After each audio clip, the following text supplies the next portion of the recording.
Ingat-ingat, iman kita itu yazid wa yanqus. Sepakat para ulama menyebutkan iman kita itu kadang bertambah, kadang berkurang. Di masa berkurang, itu masa antara bertambah dan berkurang itu disebut masa futur. Itu disebut masa futur. Masa futur itu masa sedang dawn, masa kita tidak mau salat duha, masa kita sudah merasa gagal dalam mendidik anak. InsyaAllah kita akan genggam sekali lagi kita pasti diberi kesempatan oleh Allah untuk menyelamatkan keluarga. Paling indah itu masuk surga dengan keluarga, paling indah. Dan paling sedih ketika kita masuk surga tapi. Assalamualaikum warahmatullahi wabarakatuh. Banyak sekali pertanyaan jamaah, Ustadz kasih kami channel untuk kajian anak-anak muda. Di antara anak muda berasal dari Aceh, luar biasa, channelnya Maulizul Akbar Nak. Tonton, subscribe, like, share, komen. Assalamualaikum warahmatullahi wabarakatuh.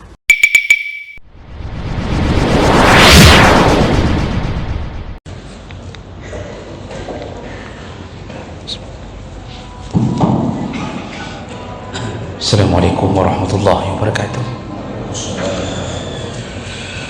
Alhamdulillahirabbil alamin.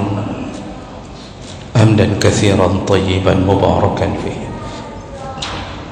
Asyhadu an la ilaha illallah wahdahu la syarika lah wa asyhadu anna Muhammadan 'abduhu wa rasuluhul karim. Allahumma shalli wa sallim على نبينا وسيدنا المصطفى محمد وعلى آله وأصحابه أجمعين. أما بعد، رب اشرح لي صدري ويسر لي أمري واحلل عقدة من لساني يفقهوا قولي. Segala puji bagi Allah, kemudian salawat dan salam kepada Rasulullah, pada keluarga dan seluruh sahabat-sahabatnya, bapak-bapak dan ibu-ibu, jamaah salat maghrib dan isya yang Allah muliakan insyaAllah. Kita masih berada di dalam bab adab dalam berdakwah. Di pertemuan kita yang lalu, salah satu daripada adab berdakwah yang kita bahas adalah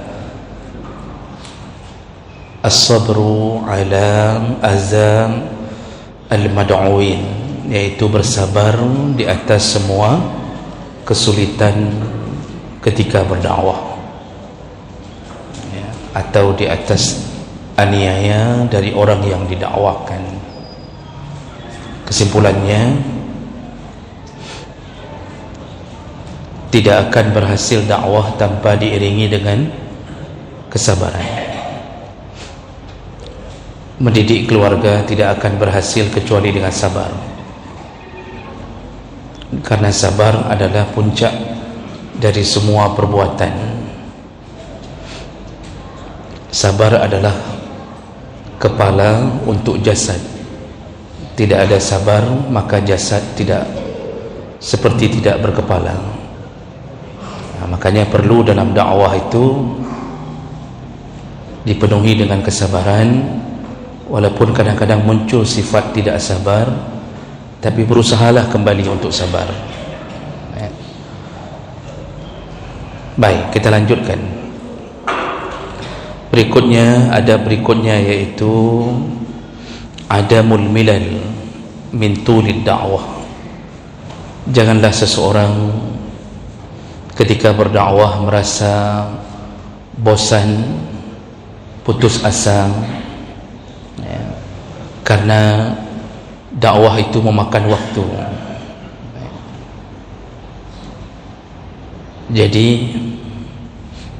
salah satu daripada tipu daya syaitan adalah membuat kita merasa putus asa dari rahmat Allah, lalu kita menghentikan dakwah. Kita merasa bosan, apalagi ketika dakwah kita tidak berbuah hasil maksimal, sehingga kita mengambil keputusan menghentikan nasihat menghentikan wasiat kebaikan kepada keluarga, kepada orang-orang yang sedang kita dakwahkan, terutama yang paling penting pada keluarga. Jadi ketika Allah mengatakan qu anfusakum wa ahlikum nara, jagalah dirimu dan keluargamu, ini tanggungjawab pertama yang paling dibebankan adalah kepada kita para suami, para ayah sebagai pemimpin dalam rumah tangga. Setiap kita diminta tanggungjawab. Allah menyebutkan dalam banyak ayat, kullu nafsin bima kasabat rahinah. Setiap orang akan diminta pertanggungjawaban di atas apa yang telah Allah beri tugas padanya. Ketika kita menikah, isteri tanggungjawab kita, anak-anak tanggungjawab kita. Semua kesalahan yang dilakukan isteri dan anak yang kita tidak peduli dengannya, maka mereka akan menjadi musuh kita di hari kiamat. Mereka lah yang akan menjadi penyebab kita dijerumuskan ke dalam api neraka. Maka ketika kita memikirkan hal tersebut, tidak selayaknya kita membiarkan kebaikan itu putus di tengah jalan hanya gara-gara merasa bosan ketika anak kita mulai tidak taat apa yang kita kasih atau kita berikan nasihat, dia tidak taat. Lalu kita dihinggapi dengan perasaan yang dibisikkan syaitan, kita tidak lagi mendakwahkannya, kita bosan, lalu keluar kalimat, ayah udah bosan menasihati kamu. Kan sering kadang-kadang seorang ayah menasihati anak gadisnya yang terus-terusan berpacaran. Sudah dinasihati berkali-kali jangan pakai baju ketat kalau keluar, tapi masih terus dia membangkang, melawan. Saking kesalnya kita, akhirnya kita mengatakan, sudah cukup nak, ayah sudah bosan menasihati kamu, sekarang terserah kamu sajalah. Nah, itulah kalimat yang ditunggu oleh syaitan. Berarti pemenangnya adalah syaitan. Kalau kita menyerah karena bosan akibat mulut kita berbuih menasihati anak-anak kita, lalu kita menghentikan nasihat kita, maka anak kita berikutnya akan diambil alih nasihatnya oleh syaitan. Sehingga ini salah satu daripada adab dalam dakwah. Walaupun kadang-kadang memang terasa, kita manusia biasa itu terasa kesal, bosan, capek, lelah. Tapi di saat itu bangkitkan semangat kembali. Ingat-ingatlah, ingat-ingat, jangan sampai mereka terlepas dari tangan kita. Kalaupun kita meninggal dalam keadaan mereka tidak taat, maka kita tidak lagi diminta tanggungjawab oleh Allah SWT. Seandainya kita meninggal dunia, anak kita masih dalam maksiat, anak gadis kita masih juga melakukan perkara yang sama, setelah kita bosan, merasa bosan, lelah, tapi tetap kita berjuang, maka di situ kita selamat. Tinggal dia mempertanggungjawabkan amalannya sendiri. Jadi begitu juga dengan istri-istri kita. Sekali istri saja saya sebutkan, jangan berkali-kali. Begitu juga dengan istri kita, jangan istri-istri kita. Jadi ini perlu kita ingat-ingat. Iman kita itu yazid wa yanqus. Sepakat para ulama menyebutkan iman kita itu kadang bertambah, kadang berkurang. Di masa berkurang, itu masa antara bertambah dan berkurang itu disebut masa futur. Itu disebut masa futur. Masa futur itu masa sedang down, masa kita tidak mau salat duha, masa kita sudah merasa gagal dalam mendidik anak, lalu kita biarkan. Nah, di saat itulah kita ingatlah ayat Allah, Allah menyebutkan, am hasibtum an tadkhulul jannah. Kata Allah, mengingatkan kita yang mungkin merasa tertekan dengan keadaan dakwah kita yang tidak berbuah hasil. Allah mengatakan, am hasibtum an tadkhulul jannah. Apakah engkau mengira begitu mudahnya masuk surga? Kata Allah, walamma ya'tikum masalul ladzina khalau min qablikum. Sedangkan engkau belum diberi ujian seperti orang-orang sebelum engkau. Jadi Allah ingin memberi semangat kepada Nabi Muhammad dan sahabat-sahabatnya. Allah mengatakan kepada umat Muhammad, jangan kira masuk surga itu begitu mudah. Dia perlu sebuah ujian, dan ujian itu seperti orang-orang terdahulu yang telah diberi ujian. Maksudnya seperti para nabi dan rasul yang lebih dahulu mendapatkan ujian. Apa kata Allah? Dulu mereka massadhumul ba'sa wad-dharra wa zulzilu hatta yaqula ar-rasul walladzina amanu ma'ahu mata nasrullah. Jadi mereka diberikan berbagai kesulitan, ujian, dan digoyang oleh Allah dengan berbagai aniaya, hinaan, ejekan, percobaan pembunuhan, wazulzilu. Zulzilu itu kita dengar bahasa zalzala yuzalzil atau zilzal, itu gempa. Jadi digoyang para nabi terdahulu bagaikan gempa mendatangi mereka. Dan dalam riwayat, ancaman-ancaman terhadap para nabi yang diutus Allah itu berat sekali, dan bertambah berat karena mereka diutus kepada kaum yang lebih dahulu mengenal berhala, lebih dahulu mengenal Tuhan-Tuhan selain Allah. Jadi mereka merasa diolok-olok dengan datangnya seorang nabi, lalu mendakwahkan agama yang mereka anggap agama baru yang mengganggu agama nenek moyang mereka. Tentu timbul kebencian dan ancaman.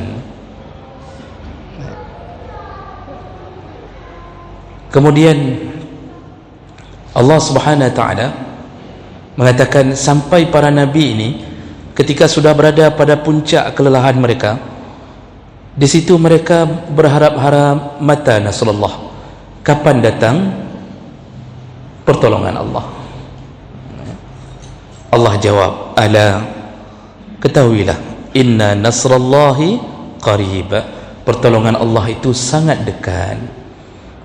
Jadi Allah menjawab, aku memperhatikanmu, aku melihatmu, aku mengawasimu.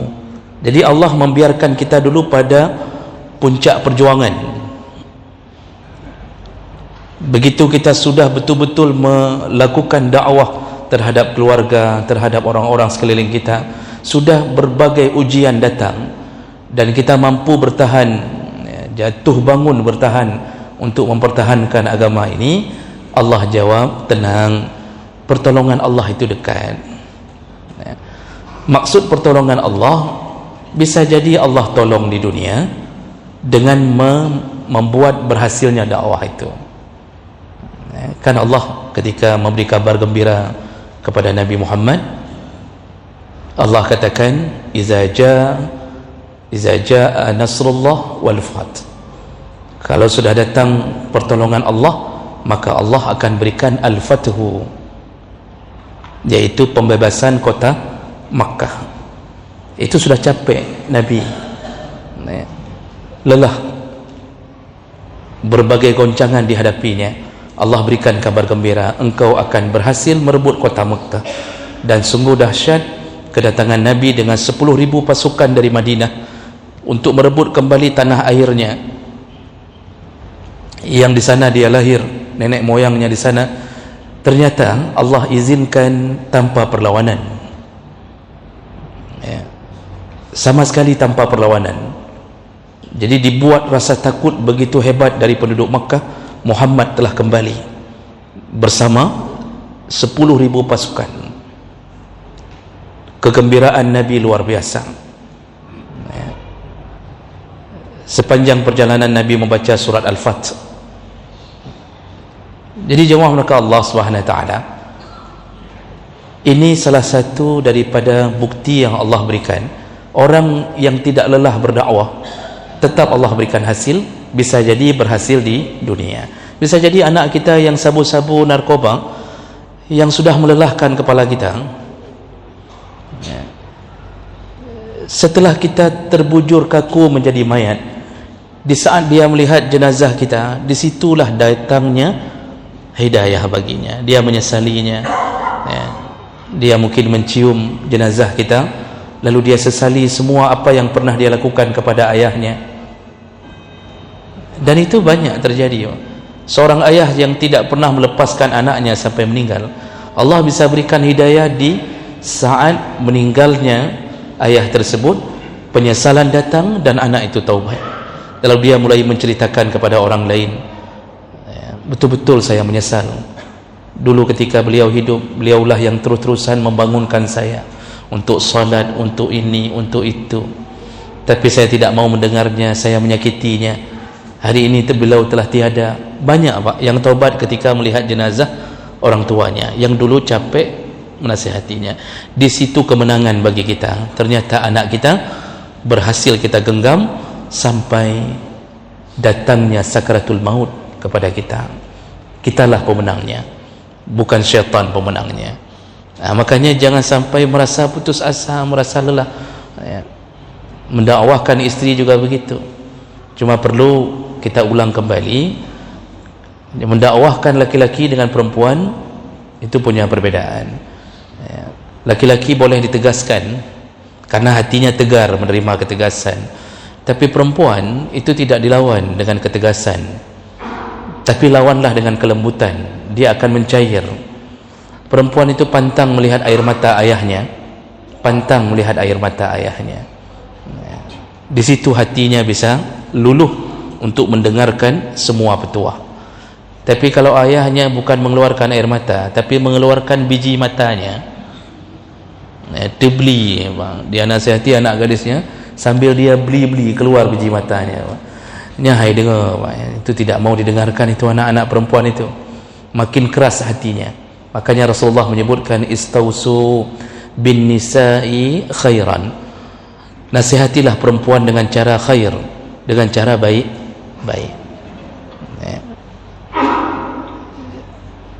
Jadi Allah mengatakan, wahai Muhammad, beritahu kepada umatmu, semua orang yang berusaha mendakwahkan kebaikan itu jalan menuju surga. Karena Allah menyebutkan di awal tadi, apakah engkau kira mudah masuk surga?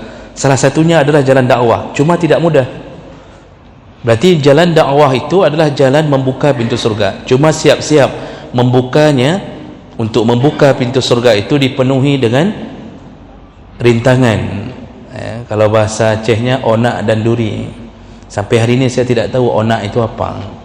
Saya cuma hafal dari bahasa Indonesia onak dan duri. Apa onaknya ni? Ada guru bahasa Indonesia sini. Allah alam. Pokoknya dulu semuanya dari dulu dipenuhi onak dan duri. Kalau dipenuhi anak dan duri mungkin bisa kita fahami kan, tapi begitulah maksudnya. Jadi jemaah mereka Allah, telah datang orang-orang terdahulu dengan ujian yang begitu hebat dari Allah SWT. Nabi Nuh alaihi salam sebagai contoh barang.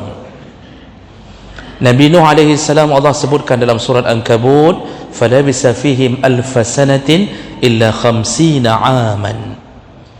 Nabi Nuh itu berdakwah di kalangan umatnya 1000 tahun kurang 50, berarti 950 tahun Nabi Nuh berdakwah mengingatkan umat tentang ketauhidan, untuk mengenalkan Allah. Anaknya sendiri tidak taat, istrinya sendiri membangkang, umatnya jangan ditanya. Dalam kapal hanya sekitar 80 orang. Binatang yang bisa diangkut pun cuma berpasang-pasangan, tidak bisa diangkut semua. Jadi yang diangkut hanya yang berpasang-pasangan. Satu kuda jantan, satu kuda betina. Satu harimau jantan, satu harimau betina. Ya, begitu semua. Jadi yang diangkut dalam kapal hanya sepasang-sepasang. Nah, kemudian Nabi Nuh mengadu kepada Allah. Jadi Nabi Nuh ini tidak merasa bosan. Seandainya Allah suruh 1000 tahun lagi, dia tetap lakukan, dia taat. Namun karena beliau selaku manusia biasa, akhirnya ketika dakwahnya dia lihat cuma ditanggapi, direspon oleh hanya puluhan orang setelah 950 tahun, beliau mengadukan perihal itu kepada Allah. Jadi sama seperti kurir, ketika ada masalah di lapangan, balik ke bos, lapornya ke bos. Nabi Nuh melaporkan ke Allah. Apa kata Nabi Nuh? Qala rabbi inni da'autu qaumi lailan wa naharan. Ya Allah, aku telah mendakwahkan umatku siang dan malam. Ya. Lalu sampai beliau mengadukan kepada Allah, summa inni da'autuhum jiharan, summa a'lantu lahum wa asrartu lahum israran. Ku dakwahkan mereka dengan cara yang jahar, terang-terangan. Ku dakwahkan mereka dalam keadaan sembunyi-sembunyi. Ya. Semua telah kulakukan ya Allah. Nah, itu laporan Nabi Nuh kepada Allah. Bukan Nabi Nuh ingin melarikan diri, tapi Nabi Nuh sudah saatnya melapor apa yang telah dia usahakan. Sekaligus beliau ingin mengatakan, telah kutunaikan tugas ini ya Allah. Nah, ketika sudah datang waktu untuk Allah bertindak karena melihat, jadi salah satu daripada kemurahan Allah membiarkan waktu yang lama agar orang bertaubat dan mengenal Allah. Ternyata tidak mempan dengan waktu itu. Di situ Allah menurunkan azab. Maka Allah kemudian membuat umat Nabi Nuh ini tenggelam dengan banjir internasional. Jadi bukan banjir nasional. Dalam tafsir disebutkan seluruh dunia habis, tenggelam, gunung habis. Nah, ini contoh saat datangnya Nasrullah, saat datangnya pertolongan Allah. Ketika Nabi Muhammad SAW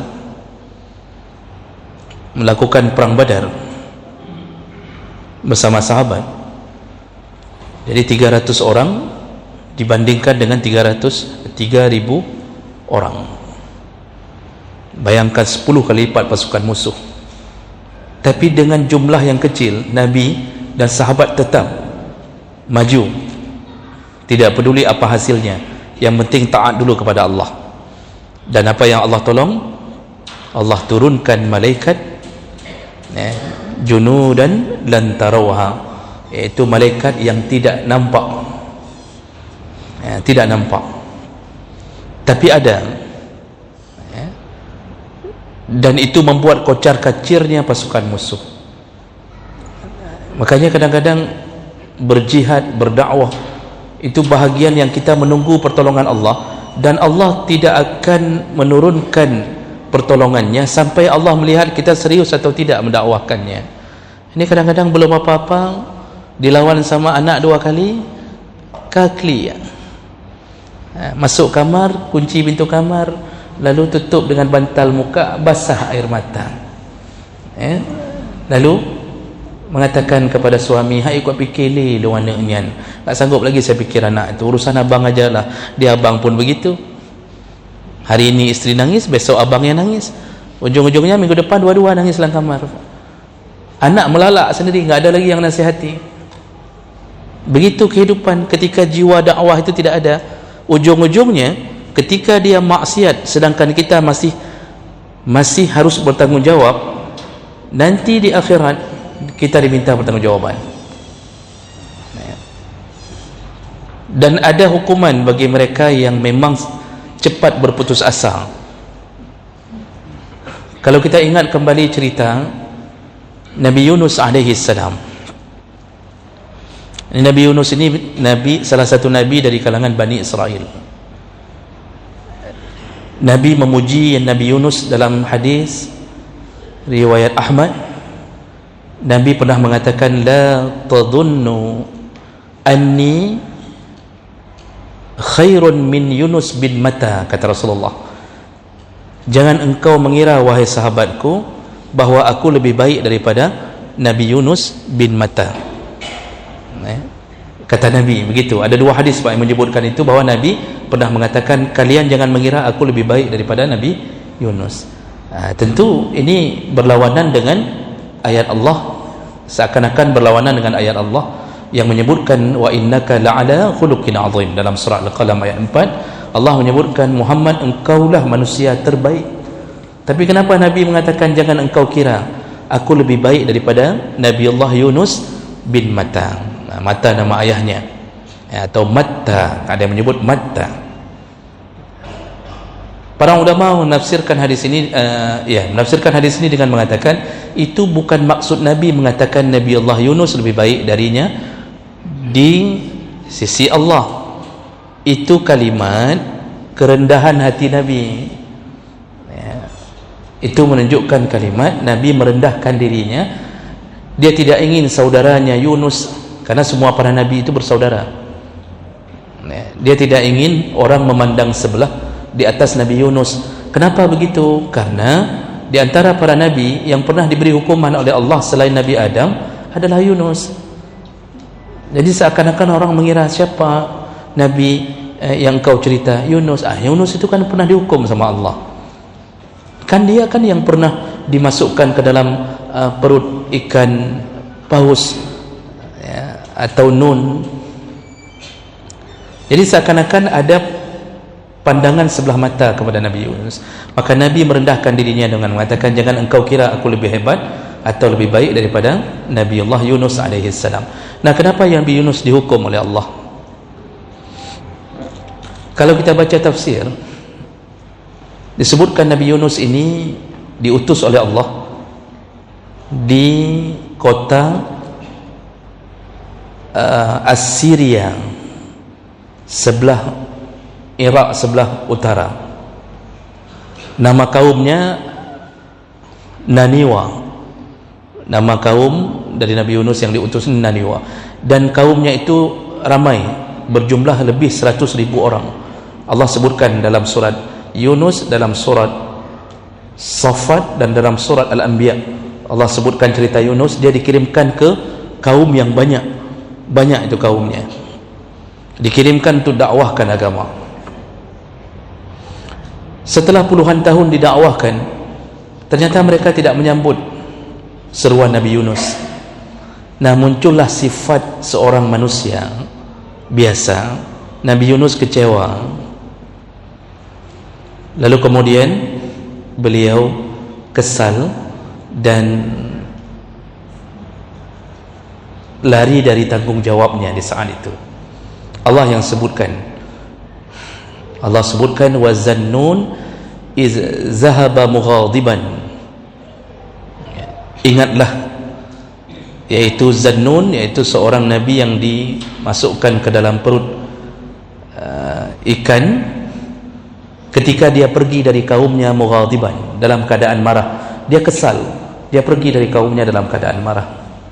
Kesalnya bukan karena kesal benci kepada kaum, kenapa mereka tidak mau dengar dengan pertolongan yang diberikan Allah untuk menyelamatkan mereka di akhirat. Nabi Yunus akhirnya pergi,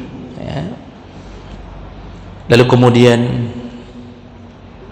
dia nunggu di pantai untuk menunggu kapal yang bisa memberangkatkannya, dan dia sebelum itu sudah mengancam kaumnya, kalian akan mendapatkan azab dari Allah. Akhirnya beliau naik, dan semua Allah ceritakan dalam surat Saffat dari ayat 140 sekian Allah ceritakan itu. Beliau naik, lalu kemudian tiba-tiba di tengah lautan angin badai datang, gelombang besar. Para pelaut pada waktu itu nakoda meyakini tidak biasanya kejadian seperti ini, karena lautan daerah yang aman selalu, pasti ada yang berdosa di antara kita. Akhirnya mereka melakukan undian, yang keluar undian namanya, maka dia harus dibuang ke laut untuk membuang dosa tersebut.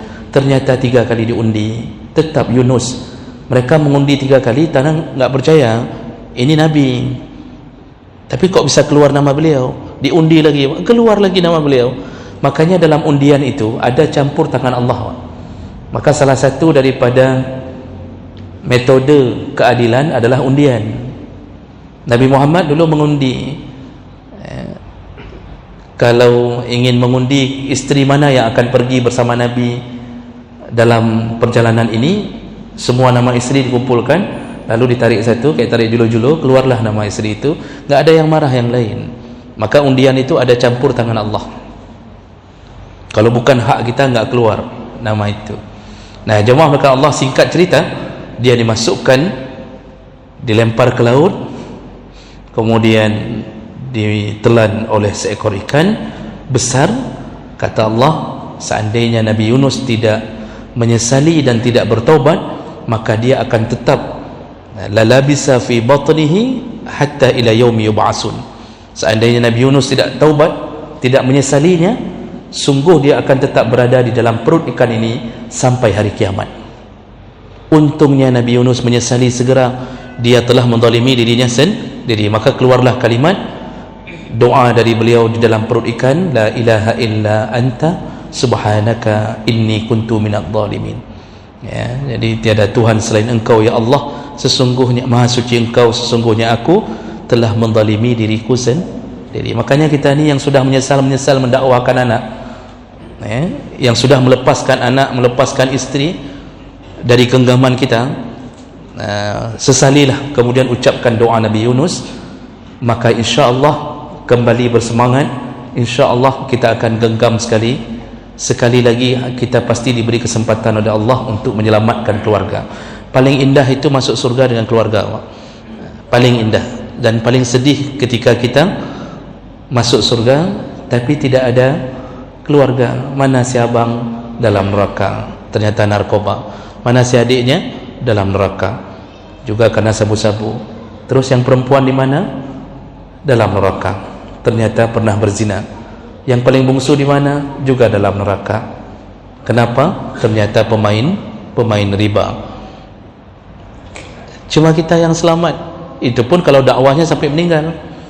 Itu hal yang paling tidak menyenangkan, masuk dalam surga tanpa diiringi dengan keluarga. Begitu indahnya ketika dakwah berhasil bersama-sama di dalam surga. Maka belajarlah dari para nabi terdahulu. Nabi saja diberi teguran kalau tidak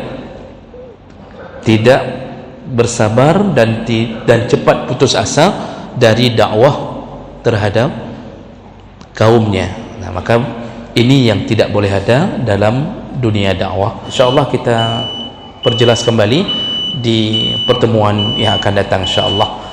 Demikian, subhanakallahumma bihamdik, asyhadu an la ilaha illa anta, astaghfiruka wa atubu ilaik. Wassalamualaikum warahmatullahi wabarakatuh. Waalaikumsalam.